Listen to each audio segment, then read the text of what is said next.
Écoutez, quand les institutions majeures, que sont dans le département, le conseil général et le conseil régional, sont à nos côtés, on se sent déjà moins seul et on se sent plus efficace. Vous savez que le budget de la ville de Sainte-Rose, il est d'à peine 13 millions d'euros. Le budget du conseil départemental, c'est 1,6 milliard. Donc il n'y a pas photo. Quand, j'allais dire, une des deux maisons mères vient nous voir, on est très heureux. C'est un honneur pour nous de le recevoir, le président du département. Mais en plus, il vient avec un esprit de partenariat, de solidarité, d'écoute de nos problèmes, problèmes de la ruralité. Et c'est que positif, hein. C'est très important, 2 200 000 euros pour une petite ville comme la nôtre, c'est un investissement qui est fléché, on sait ce qu'on va faire avec, et c'est un investissement très très efficace pour nous. Nous allons déjà faire pour la jeunesse un plateau synthétique en plein centre-ville qui prendra toute sa place dans le fil conducteur, le fil rouge de la ville, du centre-ville, la boucle du centre, qui est un gros investissement qui viendra dans la foulée. On fera un déplacement du service technique qui est obligatoire et qui a déjà commencé à hauteur de 280 000 euros.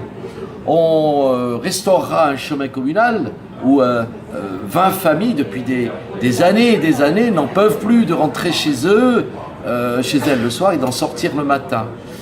Donc on soulagera. On fera le centre d'exposition de la Coulée 77 avec cela.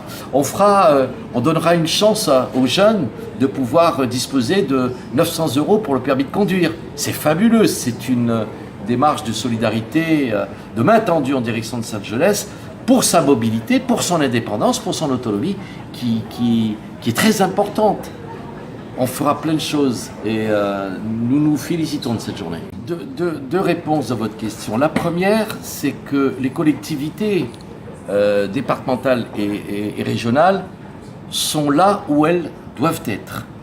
Il y a une réunion, hein, il n'y en a pas 36, il y en a un seul de département et région, une seule de département et région réunionnaise. Et donc, tout à fait naturellement, je suis de ceux qui pensent qu'elles doivent travailler ensemble. D'accord ? Et le président tout à l'heure du département dit quelque chose de fort juste. Mutualisons les moyens, c'est-à-dire mettons nos forces en commun pour agir plus efficacement. La deuxième chose que vous me dites sur les aides qui seraient reniées de la part du gouvernement. En 2018, ayons l'honnêteté de dire, en tout cas moi en tant que médecin je vous le dis, il n'y a pas eu de désengagement de l'État sur la ville de Sainte-Rose et sur la ruralité, sur les petites communes et sur les communes en général. Maintenant que l'État est demandé dans le contexte contraint global, européen, mondial, national, aux uns et aux autres de s'asseoir autour de la table pour dire comment peut-on redonner de l'espoir, de l'espérance à la population française, à notre beau pays, et comment ensemble nous pouvons faire les choses. Je vais vous dire une confidence, monsieur. L'État-providence est derrière nous. Ce que j'attends de l'État, c'est qu'il soit facilitateur de nos difficultés, de la résolution de nos difficultés. Ce que j'attends à l'État, c'est d'assurer l'équité et la justice dans les décisions publiques qui sont prises. Ce que j'attends de l'État, c'est de faire jouer au maximum sa capacité, oui, à intervenir financièrement aux côtés des collectivités qui nous sommes, en expliquant surtout, l'État où il veut nous conduire. À partir du moment où on me fait payer à moi des impôts, je ne suis pas sur la première question de savoir que je paye beaucoup d'impôts.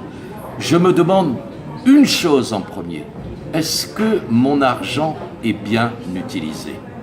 Et vous savez, rien que sur cette question, monsieur, on pourrait, vous et moi, parler très longtemps et faire en sorte que nous trouvions des moyens financiers supplémentaires en évitant les gaspillages et les détournements ici ou les détournements là, pour faire en sorte que cet argent public soit mieux utilisé.